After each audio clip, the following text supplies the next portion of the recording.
have any type of medical issue or need law enforcement, they are located at the front gate or front entrance area. We hope you enjoyed tonight's event, and we look forward to seeing you share your Pride in 5 at more events in the future.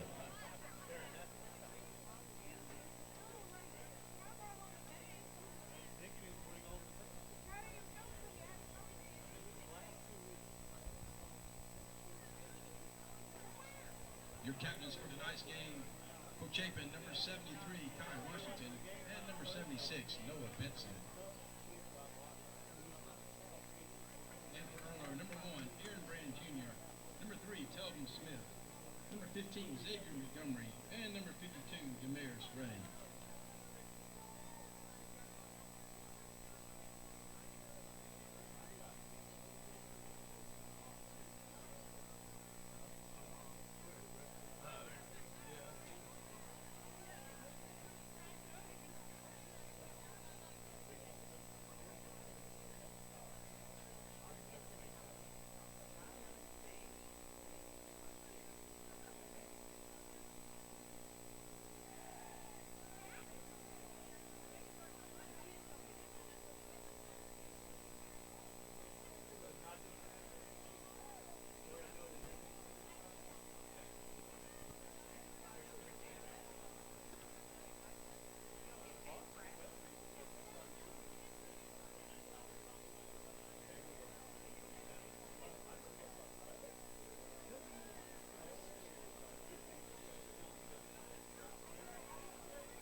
Irmo won the toss and will receive.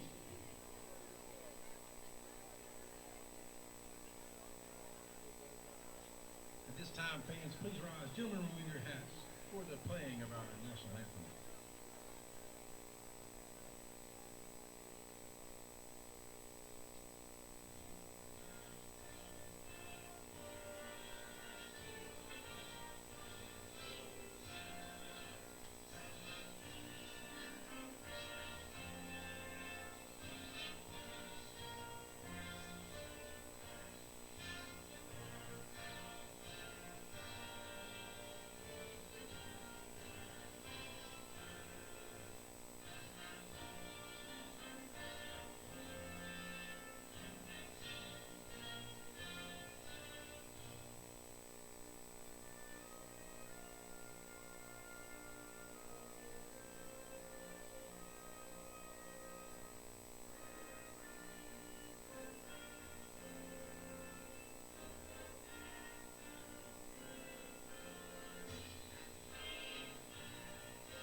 Little Lane Stadium action. Yeah, I like this. They never come out at the right time, though. It drives me insane. I remember when I was coaching out the rec. Give me the thumbs up when I can start talking, Carter. And then it'll go live? It's already live. Oh, it's live right now. I remember coaching rec football down over at Crooked Creek, and one Saturday they did the first day, and they played a little 8-minute court order. And here come your Eagles. Ladies and gentlemen, welcome to Cecil Woolbright Field tonight. as the 6-0 C team Chapin Eagles take on the Irmo Middle School Yellow Jackets. This is James Burns with Chris Watson. And tonight it's a battle of the undefeated. Chris, what do you think? Man, I like the odds. This is only the second game I've come to watch the Eagles play, but man, I've enjoyed sort of following them online and looking at the Twitter feed and listening to you and some of the dads. This team's very promising. I really like their athletic ability. Yeah, the class of 2024 is strong. It all started really last year. Coach Cam Floyd with the D team got this group together and really saw a lot of promise in them. So tonight it looks like Irmo has won the coin toss. They're going to receive the kick, and as they're coming to get lined up out on the field, I think, as you said, it's going to be interesting. What I hear about Irmo is they like to go vertical a lot, so it's really going to count on the defense being able to maintain the perimeter and not let anybody get behind them.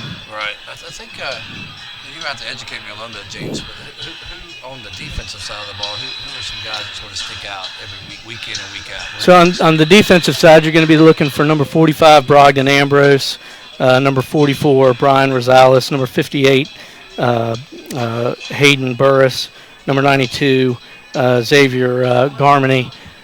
Those will be the guys who are the most active. We've got Chase Klein here kicking off. Number 7, Chase Klein.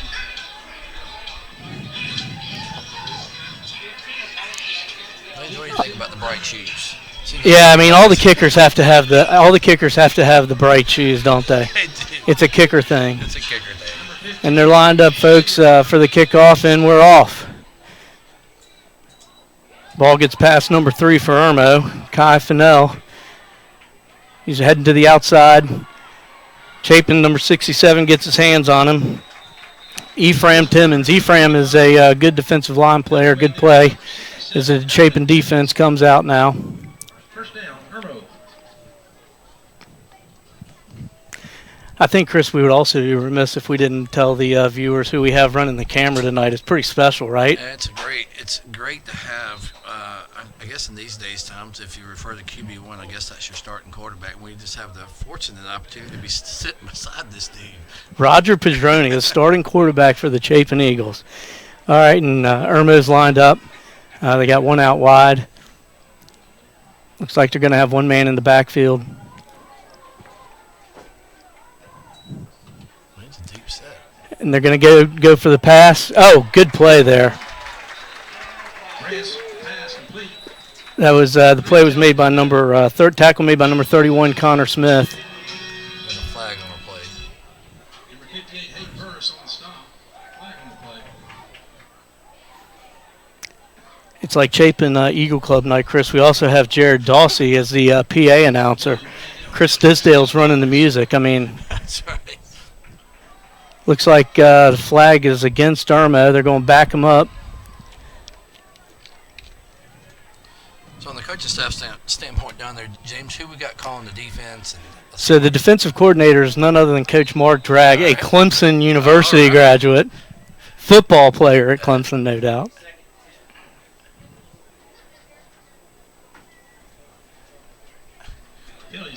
I see down there. Coach Brogner, what's he coaching? Tim Brocker's the offensive line coach, and then the other defensive coach is Coach Donnie Durant, coaches the secondary. Then, of course, head coach Joe Lang, who calls the ball plays. Okay.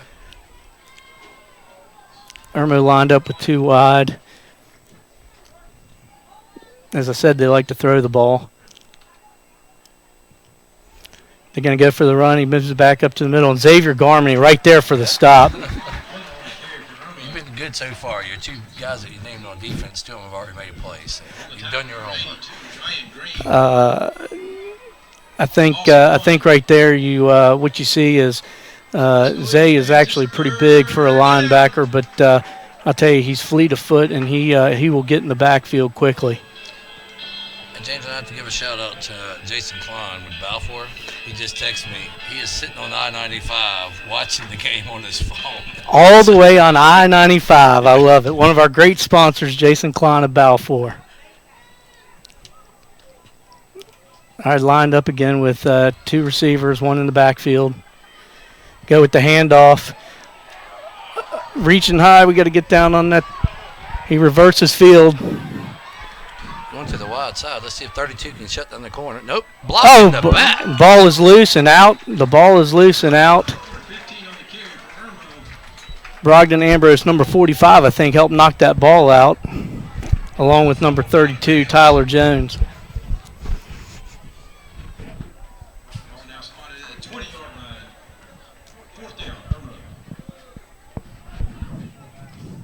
All right, so fourth down and 500 miles to go, I think. That was good pursuit by the Chapin defense. Yeah, I'll tell you, they one thing Coach Drag teaches, and you know, is your son played for him, is he's all about pursuit. He's all about activity. He doesn't want you being a pedestrian out there. You're going to be moving. So they're lined up to punt. That's a Peter ball right there. We ain't touching it. It's going to come to rest at about the Irmo 45-yard line. So coming out on offense, our starting quarterback is Weldon Gunner. In the backfield, we'll have likely Troy Seal in the backfield. Your receivers will be Maddox Floyd, Griffin Burns, Russell Gentry, and likely, let's see, who else? We got Brogdon Ambrose out there in the slot as well. Chapin with four wide, three on one side, one on the short side of the field.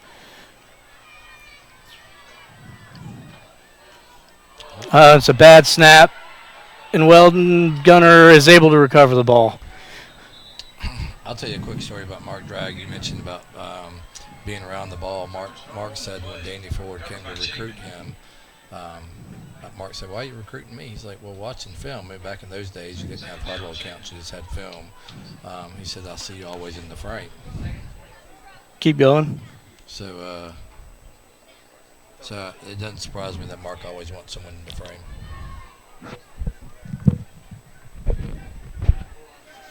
There you go, Chris. I think we're having a little problem hearing you. I'm like adjusting. Oh. Great catch. Russell Gentry on the catch. That was a nice pass by Weldon Gunner. Yeah, Weldon's got a good arm. Our other quarterback is Brady Albro. Weldon's more of the runner and gunner type. Brady is your drop back passer with a big arm. And they're set in three receivers outside. You got Griffin Burns and Maddox Floyd on the right side, Russell Gentry on the left. It's a handoff to Troy Seal up the middle. Troy pounding forward. He got that up to about the 36-yard line, it looks like. Yeah. About 1 yard short. Right. Bringing in the hammer package. I miss the days of Bill Green sitting down in the stands yelling hammer. That's right. Those are always fun times. I'll tell you the other good thing it's good to see is the varsity players down there on the sideline supporting the young 8th grade kids. Oh, yeah, that is nice. So we got it looks like we've got Troy Seal in the Wildcat. Oh! And the ball's loose and it's moving around and it's recovered. Looks like it was fourth down, so I don't know that it's going to matter. It's turnover on downs anyway. I can assure you Coach Brocker's going to get with the center and have some words with him. Anchoring the defensive line out there is big number 77, Trey Ruff, who is candidly two of me. Right. Now, James, all these kids are 8th grade? So we've got mostly 8th graders. There's a few smattering of 7th graders out there. Okay. But for the most part, it's 8th graders. Okay. It is nice to see the JV down there and the varsity guys standing on the sideline. All the varsity coaches come out to see the kids as well, which is good. It's good encouragement. Here we go again, lined up with one. I think we got a false start there. Wow, did you see 77 hit 54? Big Trey. Oh, good Lord. Big Trey. Yeah. Did they call a time? I may have missed if they called a timeout. I thought it was a false start. I thought it was a false start, too. I'm going to have to look over to QB1 quite often to see if he can tell me what the heck's going on.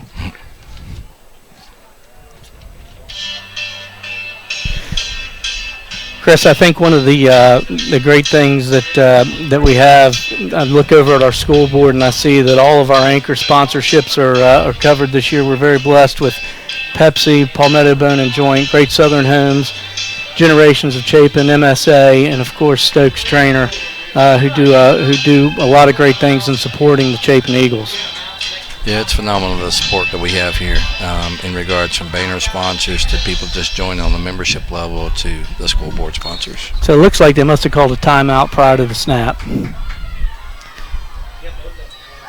Ball hike, got a handoff. Zay Garmany's waiting for him back there, and he's going to take him downtown Charlie Brown. Yeah. That's about an 11-yard loss there, yeah. Chris. You know, I tell you what, when you can tell Mark Dragg is coaching this defense because he's always big about setting the edge. If you watch each snap and they know that Irmo wants to run wide and get the corner, they're doing a great job of setting the edge. I think one of the things to keep an eye on is if Irmo's setting up for those explosive plays and trying to go vertical on us. Once again, they're in that the same formation with the two tight end set. Ball snapped. There he goes. Man, great pass. Great pass. Taken down by Connor Smith there, but a good pass by the Irmo quarterback, who is number 4, Kai Fennell, who actually, as I understand it from somebody, I believe that is the new Irmo head coach's son, who's a quarterback. So I've heard he's been working with this team a good bit. I actually got that good intel from Roger Padroni's dad. And I take that back. The quarterback is number 1, Aaron Brand. My mistake on that. Irmo's going to have third and a little over 5 to go, I think.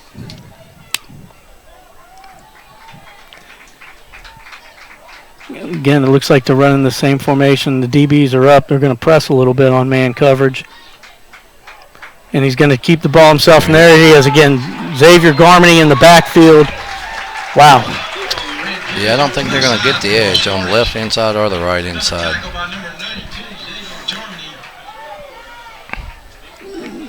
Zay is a kid that I've known for a number of years. I've actually coached him in baseball before.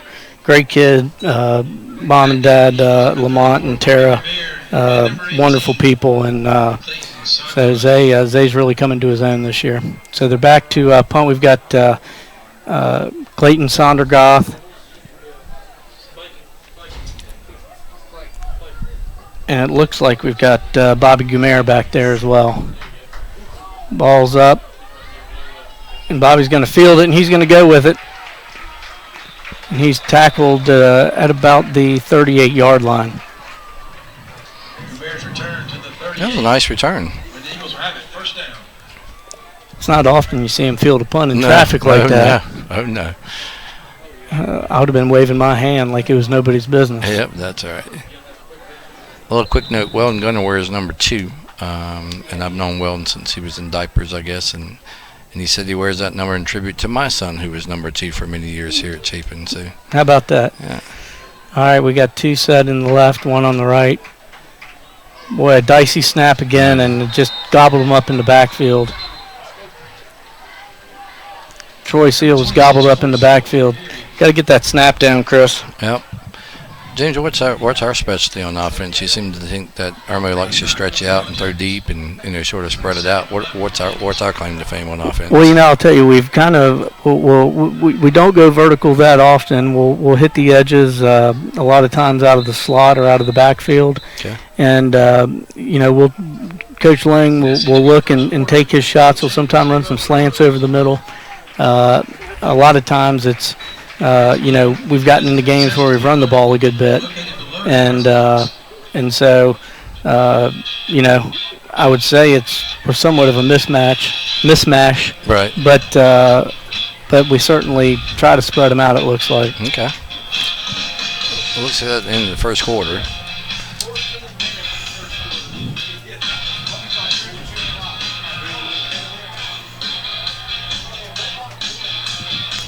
I think one thing we also don't focus on, is what's great support for the C team, is they've got both a group of cheerleaders and a dance team.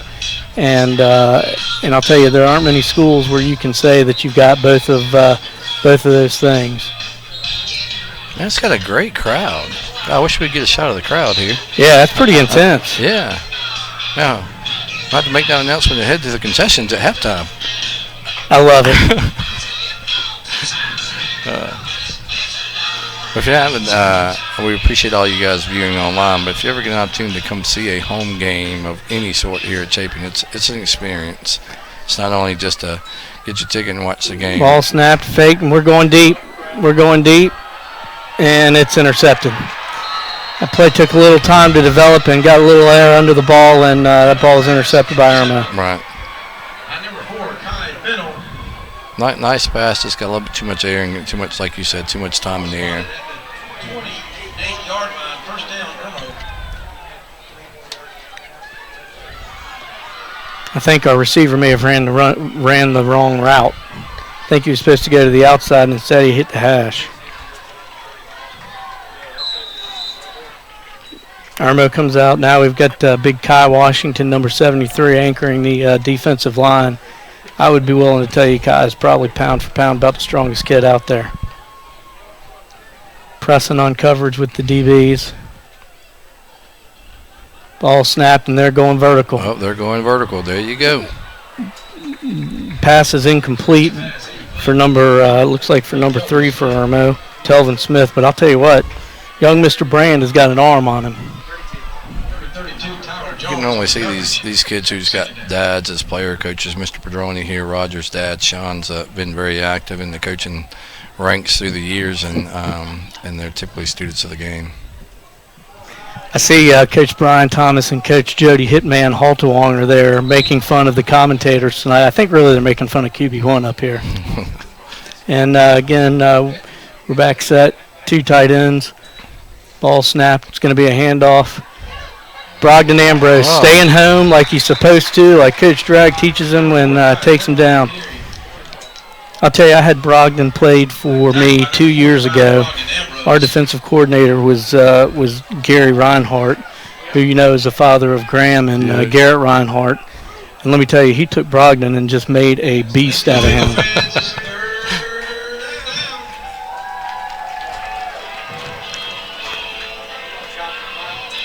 If I remember, James, you Brogdon's dad, Richie Ambrose, right? Richie, who played at Gardner-Webb, a punter. Yeah, he's a punter, pretty accomplished. From what I understand, I think he's a former Shrine Bowler from Irmo. 2 tight ends set again for Irmo, 2 receivers, and the ball snapped, and here they go vertical again. And I think flag's coming out on pass interference there on Troy Seal. Right. Troy had his back to the play and threw his hands up in the air. Yeah, I think you're right, James. I mean, he actually had pretty decent coverage, but he never turned his head back to make a play on the ball, so they're going to call you every time for that. Coach Drag sees it as a teaching moment and is about to let him know what happened. Right. Now, and what's Drag here? He'll call him to the sideline, and he'll coach him up. You know, I appreciate that's what Coach Drag does. Everything's a teaching moment, see? It's a great point. Yeah. A lot of coaches want to get yelling and get in your face, but Coach Drag, every play is a teaching play.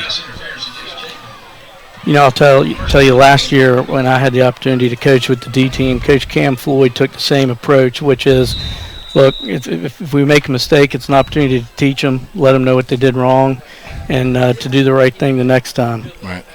I see Drag still walking down the sideline, still coaching him up in a pleasant way, so appreciate him. Boy, I mean, can you imagine having to go one-on-one with Mark Drag? I cannot. Right. Irmo with the 2 tight end set, 1 man in the backfield.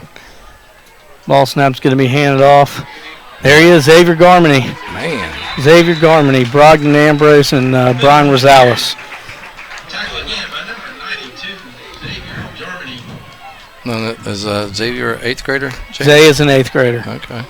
I know Coach entering the staff up above on the higher level teams is looking forward to having him one day.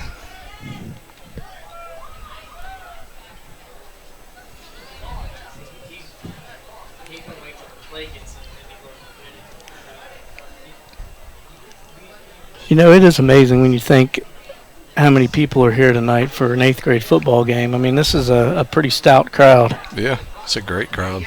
Always good for Coach Wessinger's budget. Oh, yeah. It's always nice at this level. You got the parents, you got the grandparents, and the aunts and uncles all here. So it's a Irmo comes out with a tight end and an H-back.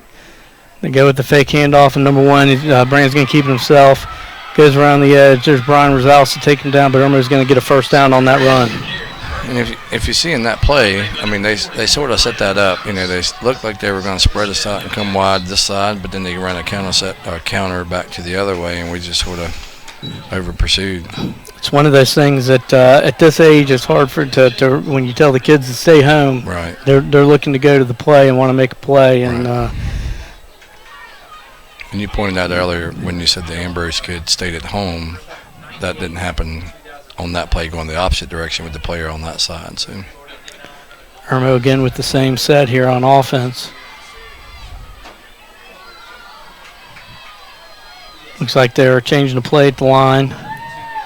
Ball snapped. They're going vertical. And, boy, he ran a good route. And let me tell you, he went up and got that ball. That was a great catch.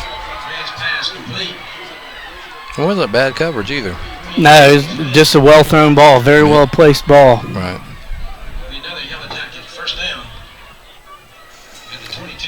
All right, James, so you know, a lot of times these teams build on momentum. This team's pretty much played together last year, too. So have they lost a game? I know they were undefeated. Both teams are undefeated. All right, how about last year? Last year, I don't know. Chris, I don't know. I don't know about the C team. I think they were undefeated and won the pack. I don't know. Okay. That's bad. I should know that. I will tell you, just so I got a break in the action here, that on the Eagle Club side, you know, we support all the middle school athletics as well as the high school athletics. So, you know, we look at what they need based on what Coach Wessinger, athletic director, thinks that they need, and we supplement that income as well, or that budget as well. Yeah, we've been. I think we've been very blessed, Chris, over the last number of years, where the Chapin Eagle Club has almost become an enterprise by itself. Right. I would venture to say you're not going to find many high school programs where you see the support for not just football and baseball, but for track and golf and tennis and softball, soccer. So we're very blessed with some very, very great donors.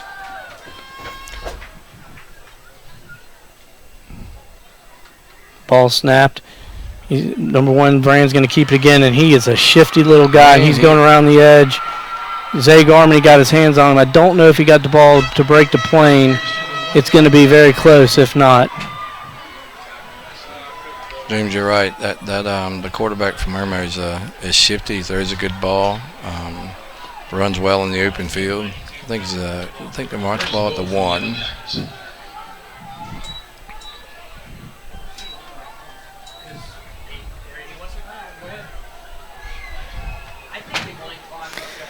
I'll tell you, after this play, let's again Irmo with that same set with the H-back and tight end and 2 wide receivers, 1 man in the backfield, and they're going to snap and they're going to go direct, and he's in the end zone for a touchdown for Irmo.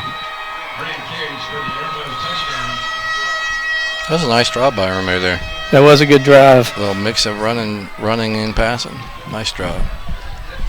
Chris, I would also be remiss if I did not give a shout-out to our former president of the Eagle Club, watching from Coker College in Hartsville, Mr. Tim Slice. Hey, Tim. Hope things are great over there at Coker tonight. Tim's daughter Sally's a sophomore at Newberry, playing on the Newberry soccer team. And you're talking about a gamer. Man, if they allowed her to put pads on, she'd have been a good asset to the Chapin football team at times. You do not want to go one-on-one with the great one. No, sir. I love watching her play powder puff football at Chapin. Irmo going for the 2-point conversion. The quarterback's going to run it. He's going to the outside, and he will make it in for the 2-point conversion. Our score is 8-0 Irmo. Chris, I think you brought up a good point. We've been setting that edge pretty well, and they've looks like Irmo's made some adjustments on their blocking scheme to be able to preclude us from doing that. Right. Looked like on that play the cornerback on that side got cracked back by the outside receiver. I think Troy Seal was there. So he'll learn. Coach Drake going to coach him up right now.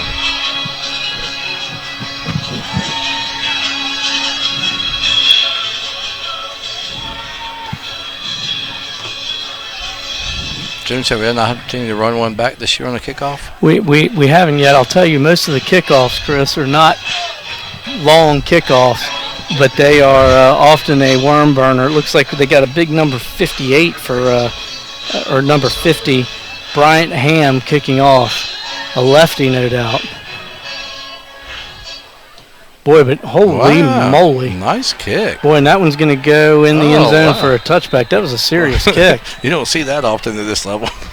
That was serious. You know, Chris, as we were sitting here before the kickoff, I turned around, and I think you heard me talking about him earlier in the game.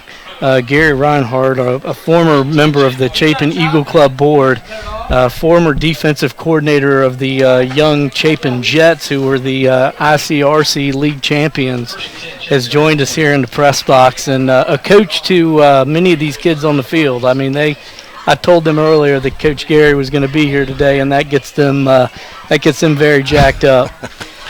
All right, Chapin's got one man in the backfield going with a H-back.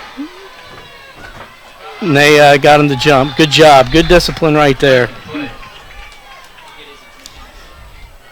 But as I was saying, a lot of these young men, Brogdon Ambrose, Maddox Floyd, Griffin Burns, Caden Reeves, Brady Albro have all played for Coach Gary, so they've been through his system, and they know what he expects.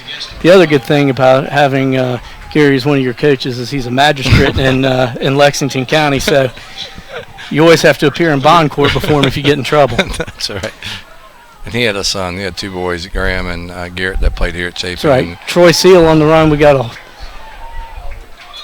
a good run, about 9 yards. We got a flag on the play. Looks like we have holding against Chapin. And both the Reinhardt boys, Garrett was a heck of a player. Graham was too. And I think Garrett's now a senior down at the Citadel and at Walford. At Walford, and Graham's at the Citadel. So he's got to be proud of those two boys. Yeah, that's right. And actually, Garrett was one of our visiting coaches the first year I coached with the Jets. I bet he brought some intensity. Boy, let me tell you what, he taught him how to tackle. I can promise you that. Right. There's none of this shoulder nonsense. Right. Yeah, he was an old school type football player. He loved to put his nose in the ball. All right, we've got two men on the right, one on the left.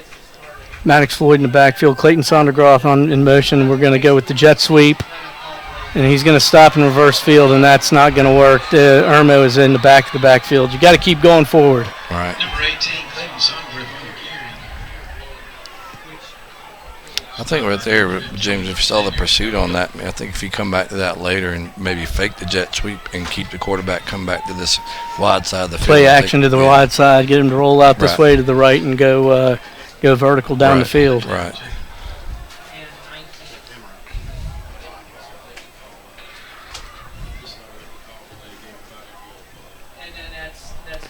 So we've got second and a long way. Got two men to the right, Maddox Floyd in the backfield, Griffin Burns by himself on the outside. We look right with the fake. Oh, there it is. Go down the middle, and there's Brogdon Ambrose. Great pass. Oh, great pass. Great catch. First down. Great run. Nice job. Did a great job on the pump fake there, getting the Irmo player to bite, which allowed Brogdon to release down the middle and find, as we used to call it, find some green space. That's right. That was a nice play. You don't often see that at this age. Everything went right on there. The line did a nice job. Lined up in the same set, Maddox Floyd in the backfield with Weldon Gunner. We go with the jet sweep. Clayton Sondergroth with the ball. Griffin Burns and Maddox Floyd blocking, and Clayton gets about 4.5 yards on that play. Now, you don't often see that, James. Griffin Burns there, 81, and who was the other wide receiver there? That was Maddox Floyd, number 24. They did a nice job. A lot of times the receiver's all about when am I going to catch the ball, but those two kids right there did a nice job of setting the blocks and giving an opportunity for a gain. Yeah, and they, sometimes receivers don't forget that it's not all about catching the ball. That's right. It's also about blocking. Yeah.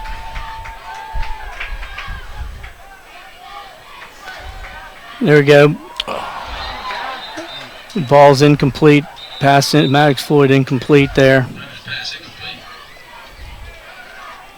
The Maddox Floyd, is that Cam's son? Maddox Floyd, it's Cam's son. Okay. And his other son, Mason, is one of the starting guards on the offensive line. And I'll tell you what, Mason Floyd, you want to talk about somebody who plays He plays the game the right way, and he plays the game the right way. You got that right. I love watching that guy play. I mean, he's like a bulldozer. I mean, he's not the tallest kid, but, man, he's going to put his nose in there and create a path. Weldon's he's caught in the backfield, and he's going to be down. Looked like he was trying to hit a hole there, and it was filled by an Irmo player. It's going to be 4th down. Looks like we're going to punt here. Brogdon Ambrose back to punt. I don't know if Richie taught him how to punt. And just to give a shout out to Richie too. Richie works for May Equipment, and those guys are a proud sponsor of the Eagle Club as well. That's exactly right.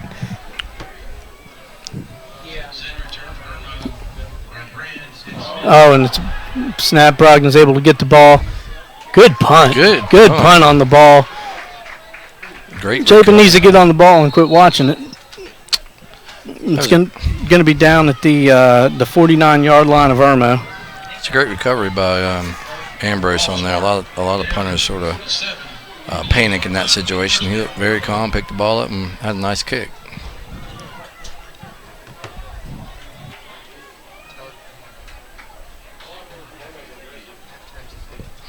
So we got 52 seconds left in the second quarter. 8-0. Irmo's leading with the ball on the Irmo's on 47. And now defense is really you can expect it. Irmo's probably they're going to have 3 downs here. They got 35 seconds. They're probably going to try and go vertical here pretty early. Irmo off, and I was wrong. They're going to run the ball. And again, number one, Aaron Brand I'll tell you, he is a good little quarterback. He got around the edge, Chris, and he just took the edge for the first down. He did. He's elusive too. I mean, he's not the biggest kid. He's elusive. I see Principal Anna Miller, who's going to be our guest during halftime, is on her way up. Of course, Jason Jolly, who has never found an opportunity not to talk, is down there talking to her. Right. Maybe a while before she gets here. Coach Jolly, the 11-time softball region coach of the year when he was the head coach at Chapin. Actually, my daughter Molly Burns played for him. Irmo with 2 wide receivers, 1 back in the backfield, ball snapped, and there they go. They're going vertical, and the Irmo player made a good adjustment there to go for the ball there, and Troy Seal was there on the coverage. If he would have adjusted a little bit and went after the ball, he could have probably picked that one off. Right. And that was nice pressure on the quarterback by Hayden Goodwin as well. Yeah, Hayden's another player who was new to us last year. Coach Cam Floyd got his hands on him last year and made him into a lineman, and now he's able to get after it. Looked like Chapin was going to call a timeout, but Coach Dragg's going to keep him out on the field with 17 seconds left.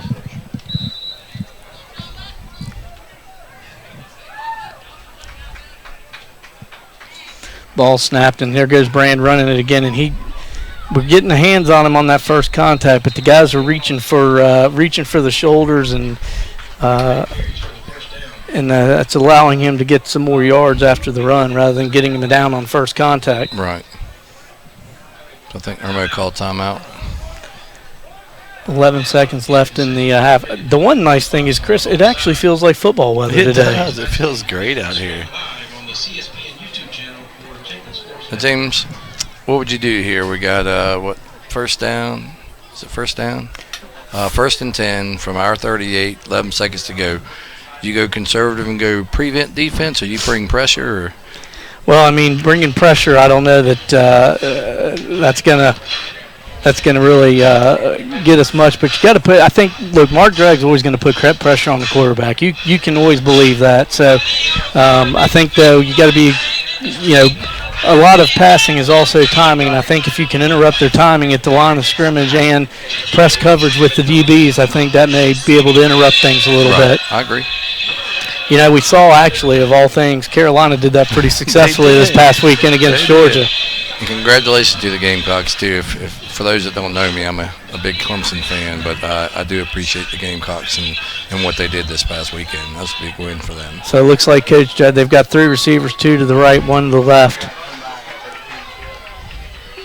I don't know that the slot guy's covered. I think the safety's going to take him, and he's good pressure gobbled up up in the backfield. Oh, that's great pressure right up the middle of the field. And that's going to take us down to halftime. Ladies and gentlemen, thank you for that's the first half of the game tonight. Joining us, and I'm getting the I'm trying to operate this equipment, and I can assure you I'm not really good at it. We've got with us the principal of Chapin Middle School. All right, I think I'm going to have Carter Burns down here to fix this because I don't know what I'm doing, folks.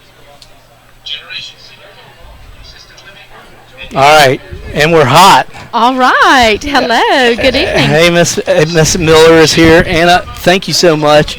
So you, as the principal of Chapin Middle School, and I've known you for a long time.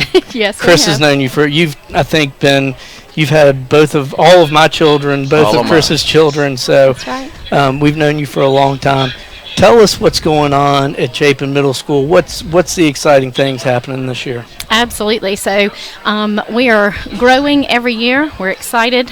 This year we have a little over 1,000 students in 7th and 8th grade, so we're thrilled about that. We just got an excellent rating on our school report card, and we're recognized 2018 for Palmetto Silver and 2019 for Palmetto Gold. Wow. Doing great academically. As you see, our athletics, we're here tonight because our C-team football team is undefeated, 6-0, and hopefully we're going to make some adjustments here at halftime and come on out and win this ball game. Boy, I mean, look at that. I mean, said like a real leader, making adjustments at halftime. Jason Jolly coached me a little bit before I came up, so thank you, Jolly. Yeah, we noticed that Coach Jolly was talking to you on your way up, and we didn't know if you'd actually make it up here. That's right. We also got some exciting news earlier this week, I think, when your C-team volleyball team. Absolutely. What's the great news about the C-team volleyball team? Absolutely. So our C-team volleyball team won the PAC championship this past weekend. So we were thrilled with that and so proud of them.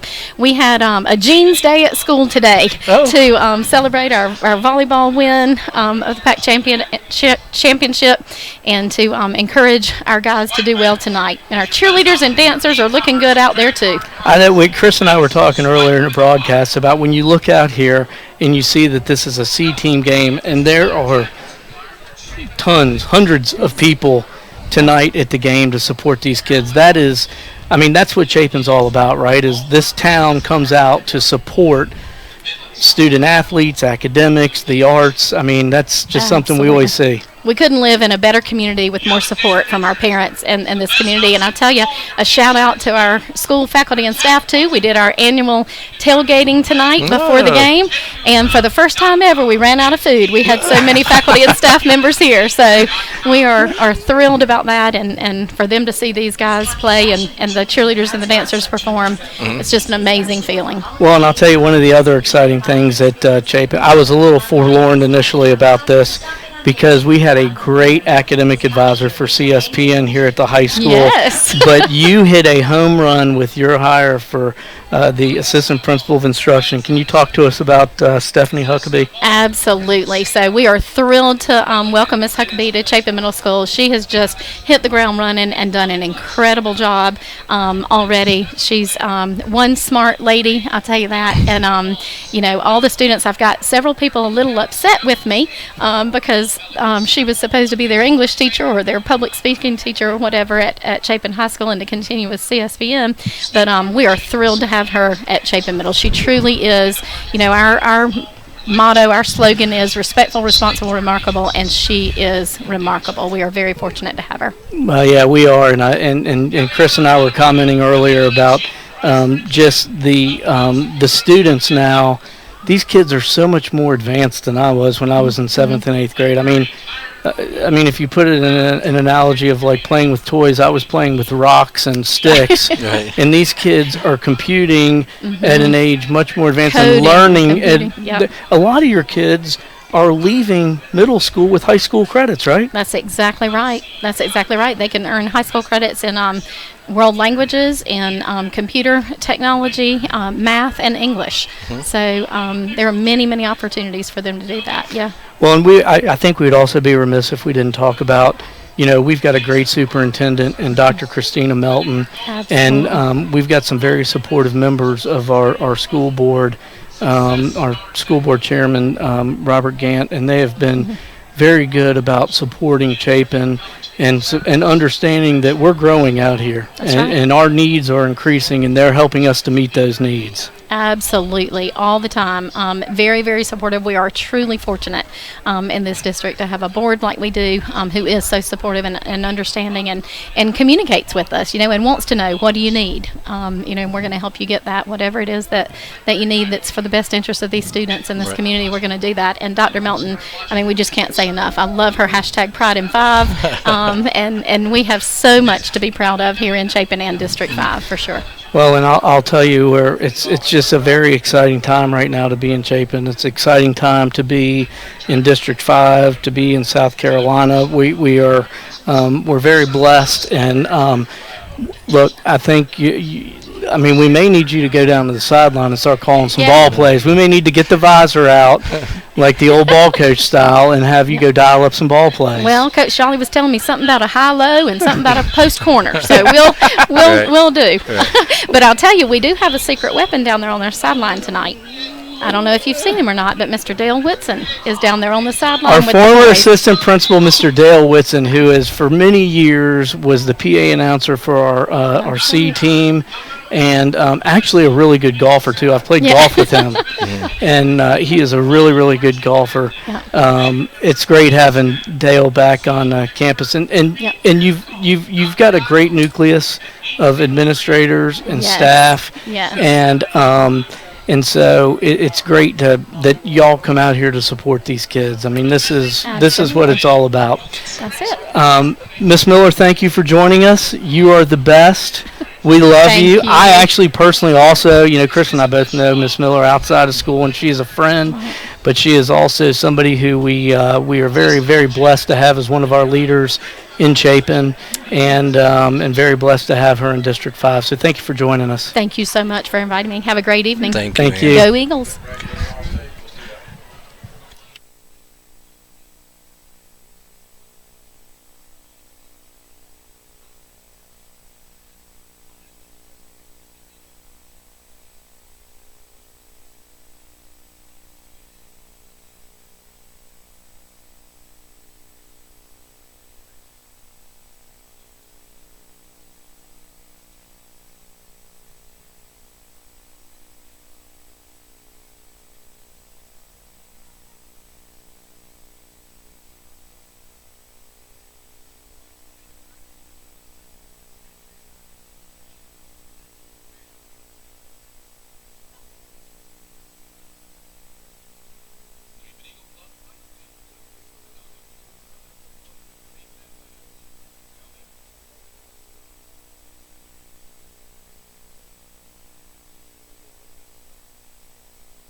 All right, ladies and gentlemen, it was great to have Miss Miller on. We're counting down here at halftime. We've been blessed with another one of our great sponsors up in the press box right now, and a member of the Eagle Club board, Rusty Todd of Richardson's Heating and Air, another great supporter of Chapin Athletics. I also understand, I know Chris Watson had mentioned during the game that we had Jason Klein listening on I-95. I understand from Coach Cam Floyd, he's on I-85 in LaGrange, Georgia. Just out there bringing meat back to camp. We also need to give a shout-out today, a birthday shout-out to one of our good friends, Taylor Lutheran, has a birthday today, which is I think he's, I don't know, maybe 72. Actually, he's not that old. But happy birthday, Taylor. We hope you have a great day, and hopefully we can get you a Eagle win here.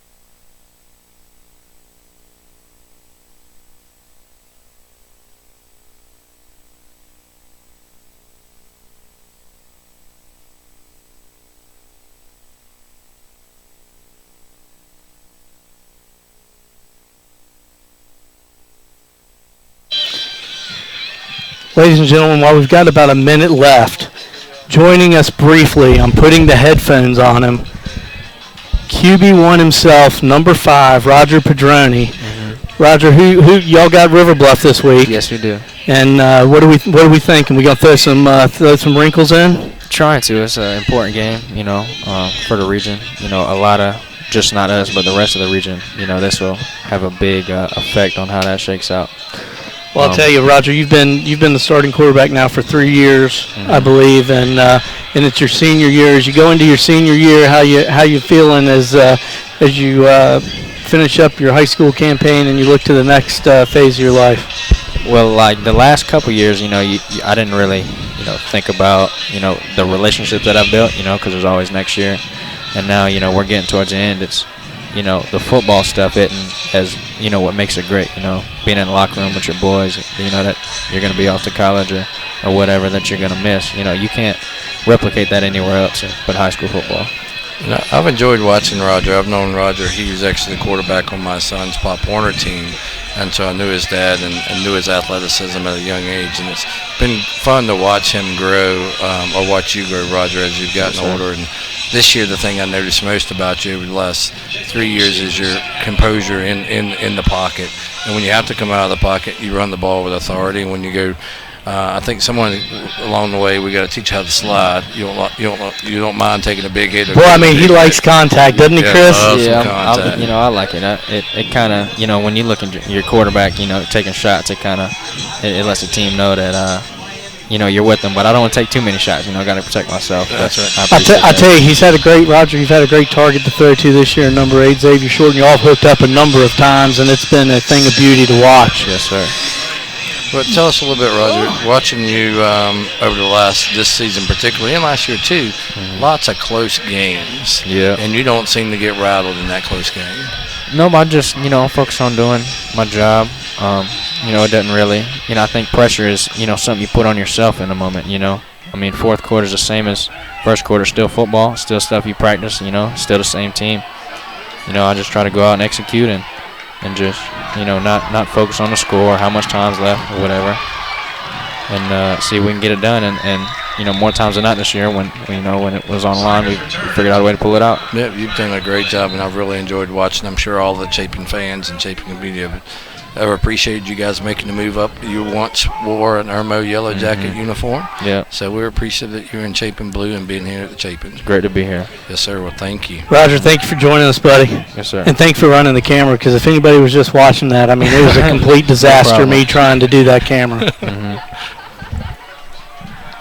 Boy, Chris, what a treat having. What a treat! What a great man. Looks like we had a flag on the play on the kickoff, and I believe it was a holding call on Chapin, and it's going to bring us back to about. Looks like about our own 10-yard line. That was a nice return. I didn't catch the number of the kid that was returning. That was number 18, Clayton Sondergroth. He's got some wheels for sure. That was a nice return. He was setting up his blocks here on the edge too, cutting back against the grain. Thought he did a nice job. Chapin now with 2 guys on the right, 1 on the left, Maddox Floyd in the backfield. Oh, and it looks like a little bit maybe a busted play. Weldon Gunner's going to have to run with it, and unfortunately he's taken down in the backfield. Chris, as we stand here, we were just talking about our former CSPN teacher rep and now assistant principal for instruction at Chapin Middle School, Stephanie Huckabee, Rockstar 101, folks. And we were very excited for her and excited for Chapin Middle when they announced that she was going to move over and be an AP or assistant principal there. But, man, she has been missed here at CSPN, and we appreciate what she did for us. All right, we got 3 men on the wide side of the field. Weldon Gunner going to roll out. You're going to throw it. Pass intended for Maddox Floyd is incomplete, a little high there.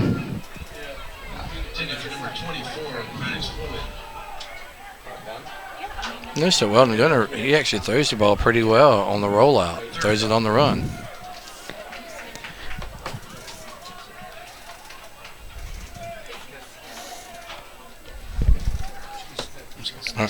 You're good on that one. Okay. All right, guys, it's 3rd and about 12 from the Chapin 12-yard line. Gunner's in the shotgun. 1 back set, 4 wide receivers. Takes a snap. Steps up in the pocket. Got a receiver open downfield, number 18. Nice throw, nice catch, nice run. He's going to take it to the house. 40, 35, 30, 25, 20, 15, 10, 5. Touchdown. Touchdown by Clayton Sondergraaf. Nice rollout pass. See, there's a stoppage in play. Might be a penalty. I don't see a flag. Oh, there's a flag on about the 9-yard line. So, illegal man downfield. So that's going to be coming back. Lyman must sneak downfield before the pass was complete. Nice pass, nice route, nice run after catch. But going to be brought back. So we got 6:39 on the clock. 3rd quarter. Irmo's leading 8-0. Chapin's going to be in 3rd, and we'll see. The ball is going to be marked down around half the distance, so I guess it'll be about the 3-yard line. So it's going to be 3rd and 15, or 3rd and 17. That was a nice rollout pass by Gunner. He got flushed out of the pocket, stepped up, made a nice. It was an out route by number 18. Gunner takes a snap back on the A in Chapin. Oh, wide open. Nice pass, incomplete, up to about 32-yard line. So it's going to be Chapin 4th down. It'll be 4th and 17, putting out of the end zone. But James, you missed the exciting one. I know, I heard. Gosh, almost had an opportunity to do my Chris Berman, you know. I'm out of breath. I had to run down. My mom is here from Fort Mill, South Carolina, so I had to go down to see her.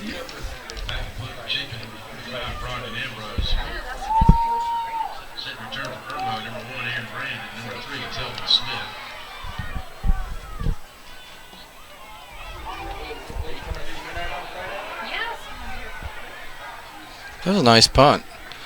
Punt up to the 35-yard line. Was that Ambrose with the punt again? That was Brogdon on the punt, I believe, Chris. Yep. So Irmo's going to take over the ball on the Chapin 35-yard line, 1st and 10, heading towards the field house. Chris, I had to go down and see my mom, who, as you know, October is Breast Cancer Awareness Month, and my mom is a survivor of breast cancer. And so earlier this year, the Chapin Eagle Club was very supportive in a breast cancer event up in Greenville. And so always great to celebrate those.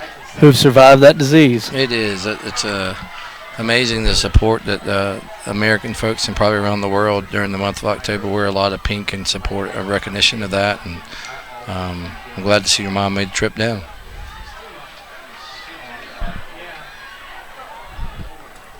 I tell you, we had the running back there, Brian, contained in the backfield, and it looked like he just kept moving, the pile kept moving, and he just followed the pile. That's a sign of a good quarterback. That it is.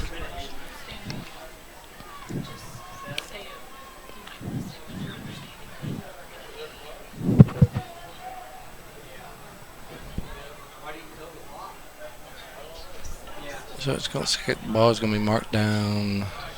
Oh, flag on the play after the play, I guess. Face mask.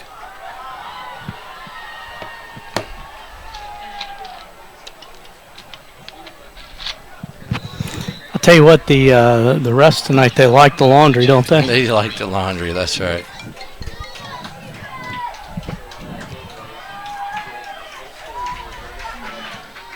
All right, Irmo in their normal set here. Ball snapped. Fake handoff. Brand's going to take it around the right side. He's going to get around the edge. He's hit, and then looks like the ball maybe came loose, and it's Chapin's ball. Fumble. Ball. Man, what a great time. I feel like it's that scene from Varsity Blues, Chris, where we get to say, Billy Bob, Billy Bob. All right, let's see what Chapin offense can do this time. We had a heartbreak on the last one, but I want to give a shout out to Cam Floyd, too. It looks like Cam's traveling somewhere around I-85 in LaGrange, Georgia. So, I hit him up with that already, so he hit both of us up that he's on I-85. That's right. Well, have a safe trip, bud. Your boys playing a good game. All right, Chapin with 2 men on the left side. Russell Gentry, Maddox Floyd, Griffin Burns on the right side. And while we're going to break in the action, I just want to give a true shout-out to Cam Floyd. I mean, that guy moved here from Lake City and just jumped right in this community. Been very instrumental in getting some things in motion, and he of course brought 2 athletes with him and his 2 boys. And when I say I enjoy watching his son Mason play, I truly do. I mean, Tracy or Mason, as well as the other offensive linemen this year, have really gotten after it for Chapin. You know, and sometimes in the Floyd family, you forget the real athlete in that family is young Camden. She is a aspiring softball player. Actually, my daughter Molly Burns helped coach a team with Camden on it this year, and she is she's the future of Chapin softball. Right. Here we go. We got a man in motion. It's a handoff to Clayton He's got it. Sondergross. He's at the edge. Get that block right there. Up the turn. Nice run. We got good run, good blocks there on the outside. I tell you what, I'm going to give you a shout-out to your son, the 81 there, Griffin Burns, man. He made a heck of a block, probably gained another 10, 12 yards after the block that he made. That will never show up in the stat sheet, but it shows up in the eyes of coaches and fans when you see things like that happen. Great job, Griffin. Coming back to the line, we've got Troy Seal in the backfield with Weldon Gunner. Max Floyd slots a handoff to Troy Seal. Goes around the left side, and Troy kept pumping those legs, probably about maybe 1 on the play, if anything. Well, they became more aggressive here in the second half, play calling wise, I should say. So nice job by the Chapin coaching staff of making some halftime adjustments. And I'll tell you that Joe Lang is a great offensive mind. He for many years coached at Irmo with Coach Bob Hanna. He actually also, I think, coached Roger Padroni. Here we go. We've got Troy Seal in the backfield, making an adjustment on the play. Brogdon Ambrose on the line. We've got a snap. There goes Brogdon, good catch, and he's going to get the first down and a few more afterwards. Nice run and nice pass by Weldon Gunner. I mean, he threw it in stride. I mean, as a receiver, you always want to catch that ball in stride. Weldon had a nice pass. Ambrose with a heck of a run afterwards, broke a few tackles and got the first down. Nice job. I'm impressed with the offensive line. Yeah, we've got a good offensive line. Anchoring the line in the center is Noah Bodie, who's the center. Big Trey, Rough 77 is out there, of course. One of our favorite of the D team, Benji Sergio Del Piore. Maddox Floyd on the carry. Maddox, I'll tell you what, he is as shifty as they come. He made chicken salad out of chicken you-know-what That's with right. that run. I mean, that was like a PlayStation. I'm not a PlayStation guy, but I think that's button B, like when you spin. So that was a button B, and then an A, then a BB. So, man, what a great run. I mean, he was kind of popped in the backfield initially and kept moving his legs, getting around there, and gained 4 on the play. That was a good positive yardage play. Yeah. That was a nice run. A little bit of power, some agility in there. Nice job. Ball snapped. We're going to go with Maddox Floyd again. He's up the middle, and he's moving. Maddox with a good run. Gained about 14 yards on the play for a Chapin first down. I mean, I'm going to draw an analogy right here. I'm a Clemson guy, right? So at the snap of that ball, Mr. Floyd there was aggressive to the line of scrimmage, and when he hit the line of scrimmage, he was ready to go. So great job. Yeah, Maddox, I'll tell you what, he always has those legs pumping, and this is what Joe has done over the season is, he'll start running the ball, and then he'll take a shot down the field. There we go with the good discipline again on the team and a false start there, offsides on Irmo. I will have to give you a lot of credit. I mean, they're mixing up the pass and the run, and as Roger can probably attribute over here, you got to establish one to create the other one, and nice job by Coach Lane. And if those don't know, Weldon Gunner's dad is Laney Gunner, and back in the day, I'm going to say late 80s wise, Laney was actually in the quarterback group over there at Irmo. So he probably gets that either from Cheryl or Laney, one of the two. That's right. Two receivers to the left, one to the right. And it's going to be a snap to Weldon. He's going to run it. And we've got a flag on the play. I tell you what, if they call holding on that, I just don't see where the holding was. All the linemen were moving forward. Pushing your guy forward, I don't know. That's a hold, Chris. I didn't see a hold there. But like you said earlier, James, this crew likes the laundry. I mean, I'm going to I may just take my shirt off, go down there, take it to him, and see if I can get it dry clean before the game's over. Boy, I mean, and there we go. I don't know who that was, but boy, I mean, the sentiment of society. That was a Bill Green like comment there. That was.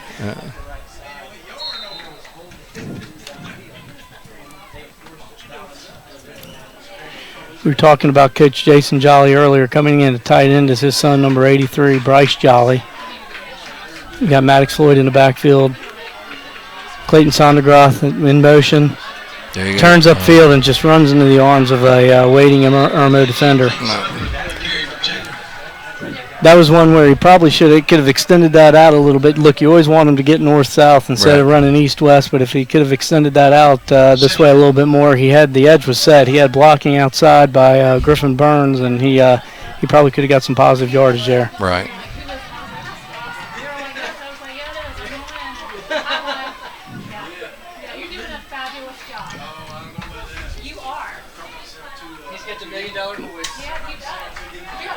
All right, we've got trips to the right, single man to the left.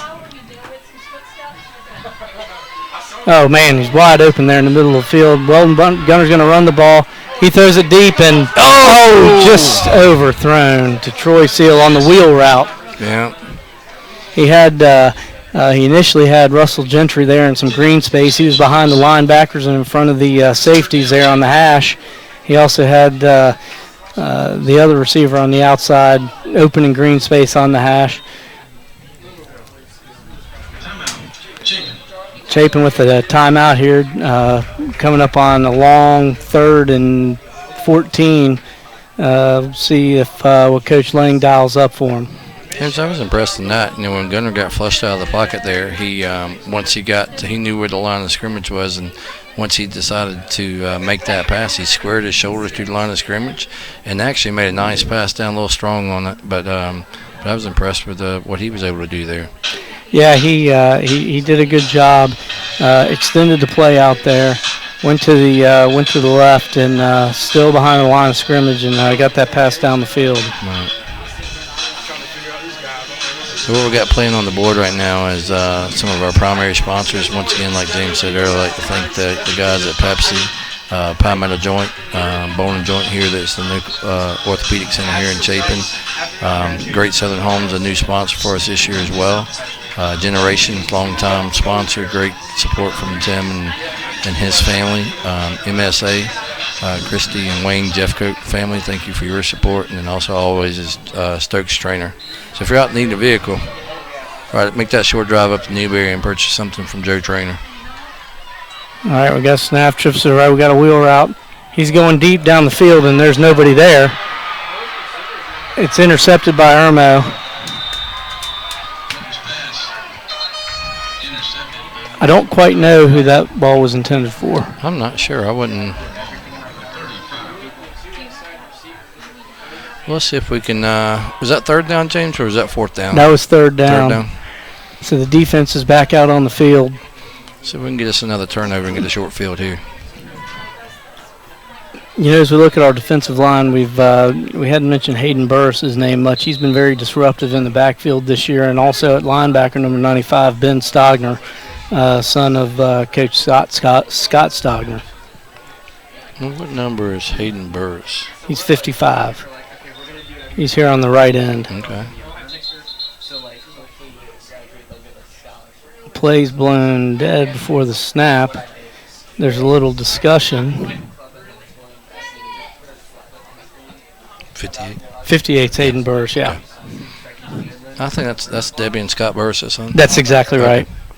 Great family, too. You know, we were talking about Coach Cam Floyd, who played baseball at Gardner Webb. Oh, did he? Okay.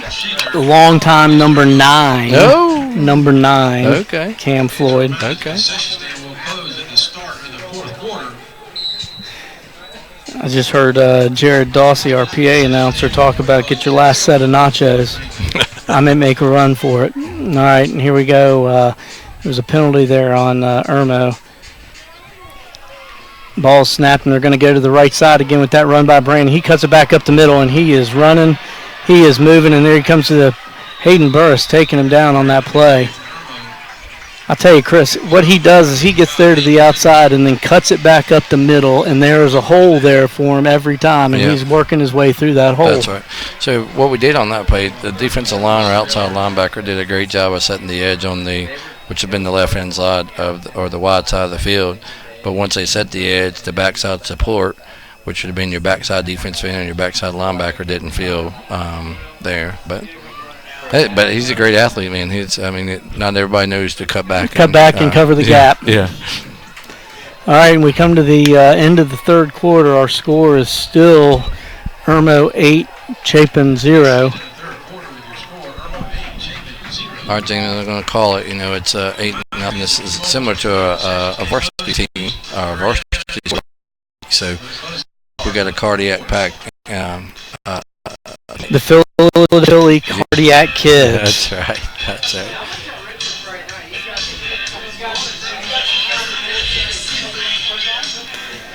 I was hoping that we would maybe get a text from Tim Slice to let us know the score of the Newberry-Coker game.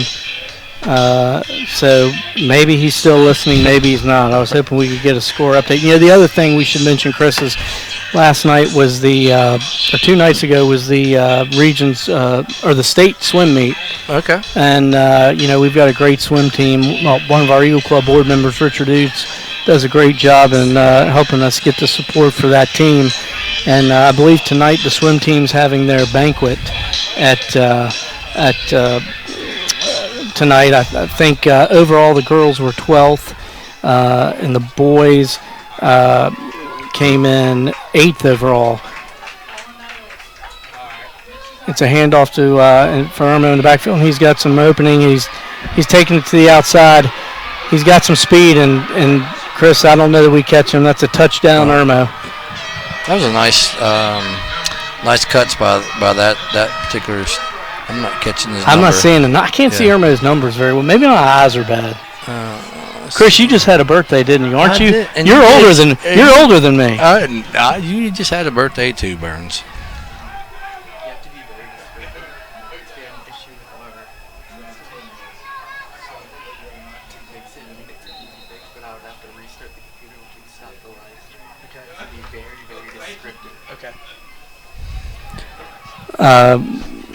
Look, Chris, we have really well, Irmo's going to go for the two-point conversion here. Our video's out at the moment, so it's just us. Number 1, Brandon's got the ball. He's going to keep it and run to the left side, and Chapin's going to stop him. They're going to stop him on the two-point conversion. Great play there, Chapin. So the score is going to remain 14-0. What I was going to say, Chris, is we've got CSPN, which is the our student-run Chapin Sports Network, and they do a great job of live streaming. Virtually every sport is live streamed throughout the year, and really, and I say this, and it sounds a little selfish, but really there are 2 students who've really taken on the lion's share of that. It's Carter Burns and Asa McMeekin, who every Friday night and other nights during the school year, kids are the ones that make this engine run for CSPN. Yes, they and do. They have done an exceptional job. They really have. Chris, we had a flag on the play, so the two-point conversion is back up again. Irmo with 2 receivers, 1 man in the backfield. Ball snapped, handoff to number 15. He's going to run it, and and you are like the Gary Danielson of knowing the plays, and I'm just kind of the hype man. You've done a great job. I wish I knew more.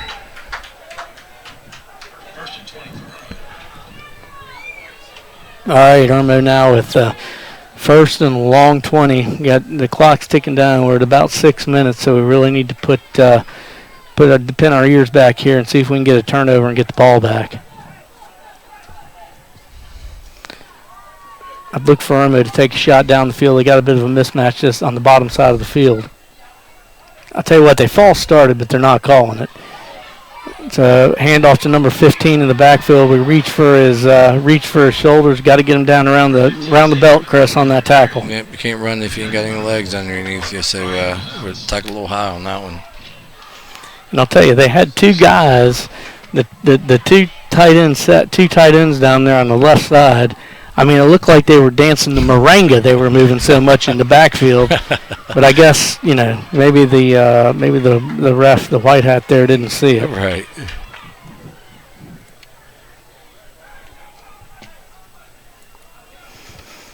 So as the clock continues to click down, Irmo now is going to milk some of the clock here. They're going to take as much time as they can. I don't know why the 25-second clock's not running Irmo down. Again, they've got 2. Irmo with a timeout. Interesting they would call a timeout there on second down with the lead and the clock ticking down.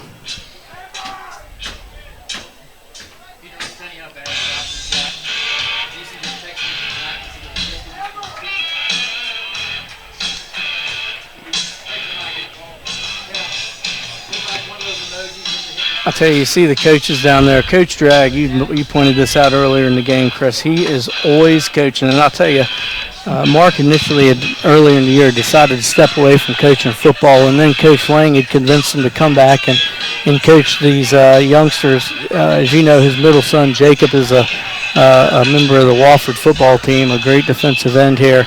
And Mark, in his own regard, a great defensive end at Clemson on the football team. But Mark had found the opportunity to come back and coach this young group of kids, and I think he's having more fun this year than he's ever had because he really has an opportunity to mold these kids. That's right. He always likes to get the younger kids because at this age here you can teach them right, and then if you can teach them right at this age, then it'll just follow them through their careers. Tried Irmo with 2 backs in the backfield. They're going to the left. There's a flag on the play. He's taken down, the Irmo quarterback taken down by Zay Garmany, I believe, there. I think that one's probably going to be coming back. False start. False start. I think it was actually on the wide receiver. Yeah, he also CSPN. In the CSPN. We're going to do the current Chapin athletes that are currently participating in a college sport. And I think at last total we were somewhere in the 70s for that, and that's a pretty impressive number. Yeah, I'll tell you, when you go to a Clemson game or a Carolina game, you always see where they recognize their players in the NFL. And both programs again have a number of players in the currently in the NFL, and so I think this is our way of recognizing our student athletes in all sports, right, who are currently playing in college. It's third down, long third down here, Chris. I hear Hell's Bells playing, so that can only mean one thing. It's time to pin the ears back and get after it. That's right.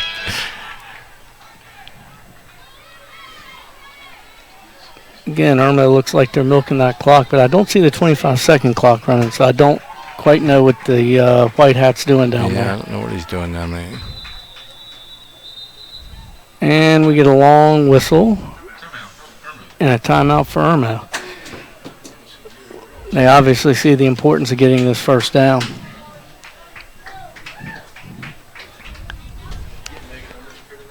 I'll tell you, Chris, as we talk about former student athletes here at Chapin and those who've gone on, you look across the field here and you see the baseball hitting facility donated by Dwayne Wise, Major League Baseball player, great All-State player here at Chapin. Still a member of the Chapin community, inducted into the Chapin Hall, the first ever Chapin Hall of Fame, Chapin Athletics Hall of Fame. And I'll tell you what a great testament to his hard work and perseverance. And again, he did what I would call good citizen athletes do, which is to give back to their community. Yes, sir.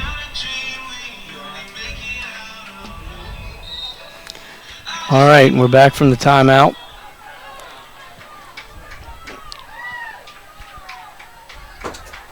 Irmo now under center. They're going to pitch it, halfback toss to the left, and they got him in the backfield. Hayden Goodwin has him, and here comes Big Trey. Big Trey Ruff he was not going to be denied. He was not. Good pursuit there by the Chapin. Let's see if Chapin calls timeout. Yes, we call timeout, so we got 3:15 on the clock. You know, Chris, as I look out on our, it's funny we talk about some of our wonderful facilities. I'll tell you the one place where we're lacking, and I beat this drum. We've beat this drum a lot, is with our seating capacity at our football stadium. I mean, when you look, we're now a 5A program, Chris, and unfortunately our football facility is still at about a 2A program level, where we only have about, collectively we have 4,750 seats, while our sister schools in District 5 have 9,000 at Irmo and 10,000 at Dutch Fork. So I'm hopeful that in the near future we can get that rectified and get some more stands here, because I'll tell you what, this place is packed on Friday nights. Yeah, and I echo that sentiment too, James. I mean, we got a beautiful field, but then you got to marry everything around that field to the field itself. And I think, I hope in the years to come, in the near future, Chapin will be in line to get some upgrades to our stadium. Bobby Gamera on the punt return. Again, Bobby's got to keep those legs moving. He sees that contact coming and he's preparing to get the hit. He's got to just lower that shoulder, get the good pad leverage that we always hear about. That's right. You think about good pad leverage, you think about guys like Marcus Lattimore, right, Travis Etienne, right, guys who once they start getting north-south, boy, they get those pads down and they're going to get some yards. Chapin coming out in a full wide receiver set. Ball snapped to Weldon Gunner. And he's beautiful, going deep. Beautiful. Maddox Floyd on the reception. Maddox Floyd on the catch at the touchdown. 55 yards for the touchdown. Great catch there. Great. They did a great job of showing the smoke route. That's right. Griffin Burns with his hands up. Right. Gets the DB and the safety to bite, and that gives Maddox Floyd free rein to get down the field, and Weldon with a wonderful pass. Yeah. That was a great pump fake, good smoke route by Griffin there. I like the way that Floyd went up and caught the ball with his hands. It was a contested pass there, but what a great job. Great job, Chapin. All right, we're going with the hammer. Maddox Floyd, the ball gets caught in the backfield, unfortunately, so the 2-point conversion fails. The score is 16-6.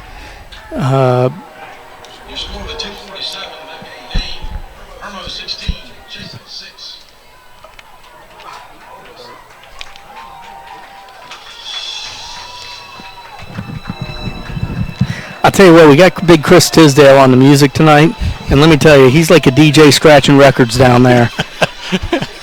I mean, he's like Dead Mouse or some kind of DJ like that. I don't even know what that is, but I heard that on Howard Stern recently. Hey, Chris actually is a Chapin graduate also and played for the Gamecocks. See, I think he played for Coach Lee Holtz.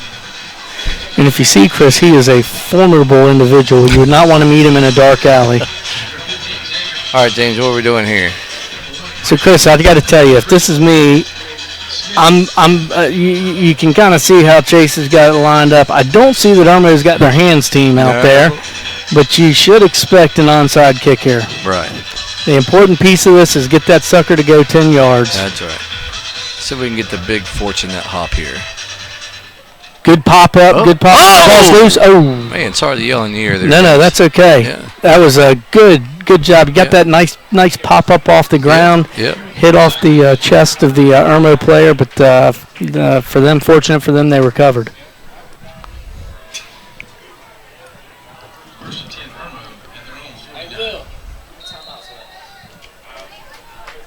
I think Chapin's got 2 timeouts. Is that right, James? I think that's right. Right. Yeah, they've called 1, I know, and Irmo's called 2. I think they just have 1 timeout left. Right. Irmo now with their, again, coming out with their set with the running back and an H-back, 2 wide receivers. Brand at quarterback. Ball snapped.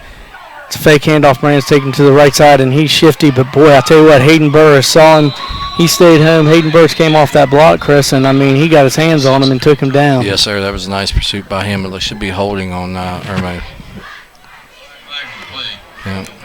I mean, look, as the sun comes up, your calculation is correct on the flag. That's fortunate. All right, so we got 2:41 on the clock. Maybe with a what is it? It's about second and 20. First and 20 there. Okay.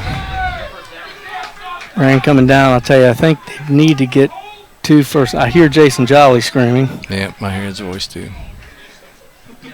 And he's wearing his white belt tonight.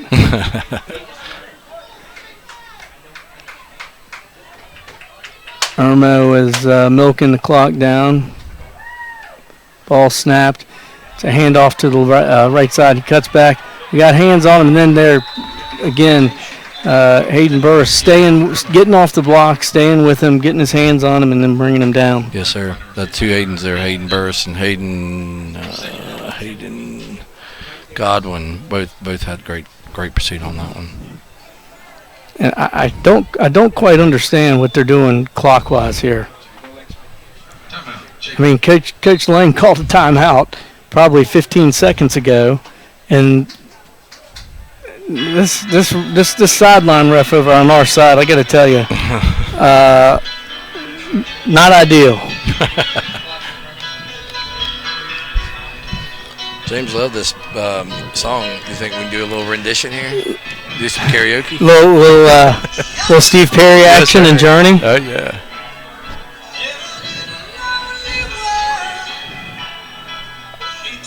I mean, Jason Jolly looks like a politician down there in the stands. Oh, he does. And he is wearing the white belt. That white belt, boy. I mean, Jolly's the only one I know man enough to wear the white belt. Right. I'll tell you, about 4 years ago, Jason and I went to a probably 5 years ago, to a Tennessee-Carolina game. 12 o'clock kickoff. We left Chapin at 5 a.m. We roll into Knoxville with a case of libations and a dozen donuts from Dunkin' Donuts. That's how you watch a football game. That's how you watch a football game. Here we go with 1:53 left.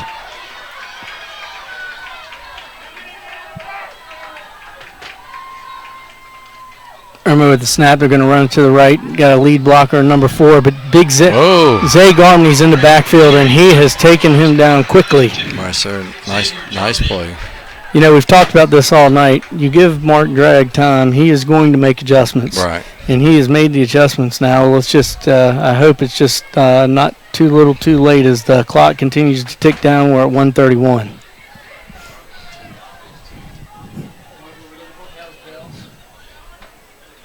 Let's go, Eagle fans. It's third down, long third down, and about from here to Newberry to go. I think it's about third and about 17. Let's go, Eagles. All right, we're down to about 105, 104 on the clock. Irmo with the snap. They go run the ball right. He runs up the middle, and he's met by a host of Eagles. Brian Rosales is the first one there to make contact. And I'll tell you what, Brian Rosales and Brogdon Ambrose at linebacker, they got a future, my friend. I mean, these kids are tougher than Chinese arithmetic. 4th down. Hey, James, do we not have any timeouts left? I guess we don't. Down to 35 seconds. I think at this point, Irmo is just going to.